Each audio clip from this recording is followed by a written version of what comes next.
cours est lié à la réussite Bezrat Hashem de Reda Ingrid, Bat Jocelyne Brouria et de son mari Bezrat Hashem et de toute sa famille. Le plus grand scoop que vous avez jamais entendu de votre vie. Shulchan Aruch, dans les Ilchot Shabbat, au moins il parle de la viande, de savoir si elle est mouktsé ou pas. Shulchan Aruch dit, une viande qui est crue, donc qui n'a pas été cuite, même si elle n'est pas salée du tout, elle n'est pas considérée comme étant mouktsé Shabbat. Pourquoi ? Parce qu'on peut la grignoter telle qu'elle. Ce qu'on appelle aujourd'hui le tartare, carpaccia, etc. À ce moment-là, je pose la question à tous mes élèves. Dans tous les cours que j'ai donnés, dans tout type d'endroits, que ce soit à des femmes très religieuses, à des hommes talmidei chachamim, je pose une question. Je dis, mais j'ai pas compris. Si la viande, elle n'a pas été salée, tu vois bien, je vois un rituel qu'elle n'est pas salée. Comment tu peux te permettre de la manger ? On n'a pas le droit de manger une viande sans la saler. Laisse tomber le Chot Shabbat maintenant. Une viande, ça doit être salé avant d'être mangé. Et là, personne ne connaît la réponse.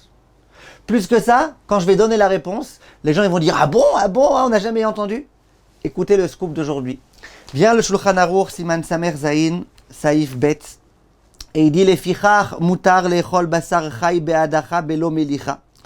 Ubilvad shelo yebo me'achutim she'dam מהחוטים שאדם שבחוטין הוא ככנוס ועומד בכלי.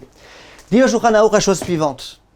L'interdit de manger le sang qui est contenu dans les membres de l'animal, dans le morceau de viande, c'est uniquement le sang qui se déplace d'un endroit à un autre. Et le sang qui se déplace d'un endroit à un autre, c'est ce que le bichoul peut faire, la cuisson peut faire. La cuisson, elle fait en sorte que le sang qui était là, il se déplace là-bas, et là, c'est interdit. Par contre, le sang qui est resté en place, il n'est pas interdit.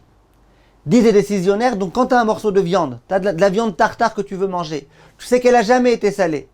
Disent les décisionnaires, tu as besoin simplement de la rincer. Tu la rinces pour retirer le sang qui se trouve à la surface, et voilà. Et c'est complètement suffisant. C'est pas la peine de la saler. Évidemment, dit le Shulchan Aruch, ne mange pas des veines de tout type de canaux dans lesquels il y a du sang qui se trouve. Mais le morceau de viande en lui-même, juste, tu le rinces et tu as le droit de le manger. C'est comme ça, la halacha les maaseh, comme ça, on a le droit de se comporter. Donc si je vous ai permis de manger du tartare, évidemment dont la shrita a bien été faite, là je parle pas de ça, je parle où il n'y a pas eu de melicha, la viande n'a pas été salée, c'est autorisé, juste il faut bien rincer les morceaux, et de cette façon-là, il n'y a plus aucun problème. Kol tov mes chers amis.